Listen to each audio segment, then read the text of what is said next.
मैंने आज ये तो देख लिया, अगर आपके पास पैसा हो तो आप एफआईआर भी बदल सकते हो, और इस चीज़ को प्रूव करूंगा। पर उससे पहले लड़ाई किस बारे में हुई, क्यों हुई, हम इस बारे में बात नहीं करेंगे।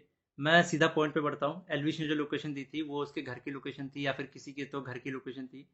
और मेरा इंस्टिंक्ट बोला कि मुझे उसे अपने लोकेशन पर बुलाना चाहिए, जो एक पब्लिक लोकेशन हो। अब मेरे को यही था भाई कि जो भी गलतफहमी है डिबेट से सॉल्व करो। अगर आपको लगता है आप सही हो तो आप डिबेट करो, मेरे को लगता है मैं सही हूँ, मैं डिबेट करूंगा।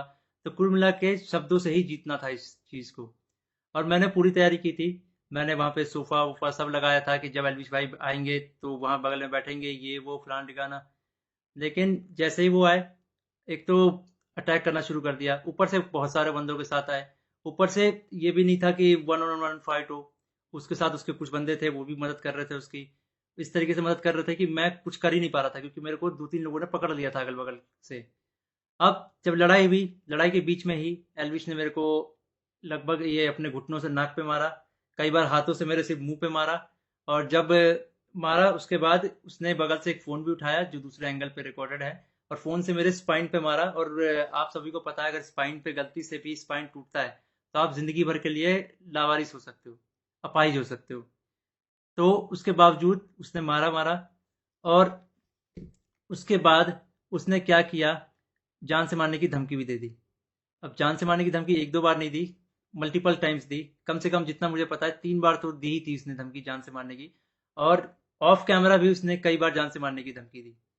अब ये सब होने के बाद जब लड़ाई वड़ाई खत्म हो गई, तो उसके बाद वो वापस जा रहे थे, तो वो जो बंदे लाया था उनमें से कुछ बंदे मेरे को, मतलब होता है ना एक प्यार से धमकाने वाला सीन, कि भाई सॉरी बोल दे, क्यों ले रहा है पंगे, ये वो। भाई मैं तो अपने चीज़ों पे अटल था। मैंने बोला मैं सॉरी तो नहीं बोलूंगा, क्योंकि मैंने गलती तो की नहीं है। उसके बाद एल्विस ने भी थोड़ा ट्राई किया था सॉरी बुलवाने के लिए, लेकिन मैंने उसको भी सॉरी नहीं बोला। और ये सब जब हुआ, तो शुरू में मेरे को लगा मेरे को सिर्फ यहाँ चोट आई है, क्योंकि मेरे को कहीं पे भी दर्द फील नहीं हो रहा था। तो मेरे को शुरू शुरू में सिर्फ यहाँ चोट आई। उसके बाद 1 डेढ़ घंटे बाद मेरे को यहाँ पे दर्द होना शुरू हुआ, और फिर 2 से 3 घंटे बाद मेरे पूरे स्पाइन में दर्द होना शुरू हुआ। और इस तरीके से हुआ कि मैं सो ही नहीं पाया। सुबह 4 बजे मैंने सोने का ट्राई किया था, मैं दोस्त के घर साकेत गया हुआ था। मैंने सोने का ट्राई किया, अनफॉर्चुनेटली मैं दर्द से सो ही नहीं पाया। उसके बाद हम जब दर्द हो रहा था तो हम गए वहाँ पे मैक्स हॉस्पिटल साकेत के, मेडिकल निकलवाने। तो उन्होंने मना कर दिया, विदाउट एफआईआर नहीं होगा। तो मेरा यही था, मेरा दिमाग शॉक में था, एफआईआर हमने की नहीं थी। फिर हमने डिसाइड किया कि दोपहर के 12 बजे के आसपास हम एफआईआर करेंगे लॉन्च, और उसके बाद मेडिकल करवा लेंगे पुलिस की मदद से ही। तो हम गए एफआईआर करने। अब जब एफआईआर करने गए, तो हमने पूरा बता दिया कि भाई ये सेक्शन लगाना है, अटेम्प्ट टू मर्डर है, साफ साफ दिख रहा है। तो वो जो एसएचओ थे, उन्होंने बहुत अच्छे से बात की। उसके बाद एसएचओ अपने इंस्पेक्टर के फ़ोन में कॉल करते हैं, बोलते हैं कि पूरा इसको ना पब्लिक मत करना, गुप्त तरीके से रखना, हम लोग गुप्त तरीके से लड़ेंगे। मेरे को तभी डाउट था कि एफआईआर को दबाने की कोशिश की जाएगी। और वही हुआ। अभी मैंने एक आर्टिकल पढ़ा जिसमें एल्विश के ऊपर एक भी वो सेक्शन नहीं लगा जो मैंने एफआईआर में लिखवाई थी। अटेम्प्ट टू मर्डर का एक भी सेक्शन नहीं है उसमें।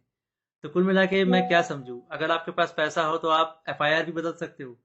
मतलब हरियाणा में इस तरीके से गुंडागर्दी चल रही है कि एक बंदा आता है, मारता है, और उसके खिलाफ कोई एक्शन नहीं होता। उसको पुलिस पकड़ के लेके नहीं जाती। यहाँ पे इस बात को 24 घंटे हो चुके हैं, और वो बंदा अभी हंस रहा होगा कि उसको कोई पकड़ के नहीं ले गया, उसको फर्क ही नहीं पड़ा होगा। मैं हरियाणा के सीएम खट्टर जी से रिक्वेस्ट करना चाहूंगा कि इस गुंडे अलविश यादव को अरेस्ट करवाओ।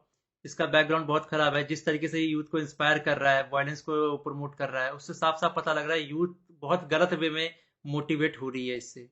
और ये चीज़ बहुत ही खराब है।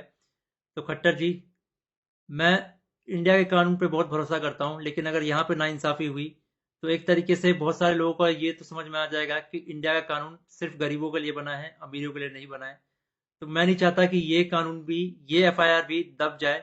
और साफ साफ पता लग रहा है दबाने की कोशिश की जा रही है इस एफआईआर को। अगर ये एफआईआर दबता है तो ये इंडिया के कानून की हार है। मैं आप लोगों से रिक्वेस्ट करूंगा, गुरुग्राम पुलिस को और खट्टर जी को इस ट्वीट में टैग करो, और उन पे उनको रिक्वेस्ट करो कि एलविश यादव को जितनी जल्दी हो सके, इस गुंडे को जितनी जल्दी हो सके अरेस्ट करा जाए। क्योंकि अगर कोई भी ऐसे मार के निकल जाएगा और फिर अपने स्टोरी में डालेगा कि भाई वर्क डन, तो खुल्लम खुल्ला यही है कि वो वायलेंस को प्रमोट कर रहा है, और उसको पता है कि उसका कोई कुछ नहीं बिगाड़ सकता। तो एक तरीके से ये इंडिया के कानून की हार है। तो अभी जो मैं एफआईआर लिखवा के आया था, मुझे उसकी कॉपी भी नहीं मिली, और मुझे लगता है मिलेगी भी नहीं। बोला तो वैसे सुबह मिल जाएगी, लेकिन आई डोंट थिंक सो, क्योंकि आर्टिकल में साफ साफ दिख रहा है कि एफआईआर के जो सेक्शन है वो बहुत अलग किए गए हैं। तो इंडिया के कानून का मजाक ना बने, तो आप लोगों से एक आखिरी बार रिक्वेस्ट है, सीएम खट्टर जी को गुरुग्राम पुलिस के ऊपर टैक्स अटैक किया जाए, ताकि ये मामले को वो लोग सीरियसली ले। इन द एंड, अगर इस बीच में मुझे कुछ भी होता है, मेरे पे कोई भी जानलेवा हमला होता है, इसका जिम्मेदार एलविश यादव होगा, या फिर उसके दोस्त होंगे, या फिर गुरुग्राम पुलिस होगी जिसने मेरे एफआईआर को पूरा का पूरा बदल दिया, और पता नहीं क्या एफआईआर लिख दिया। और ये ये इंडियन कानून की बेइज्जती है, ये तो मैंने देख लिया। कुछ नहीं भाई, अगर तुम्हारे पास पैसा हो तो कुछ भी कर सकते हो, ये तो मैंने देख लिया भाई।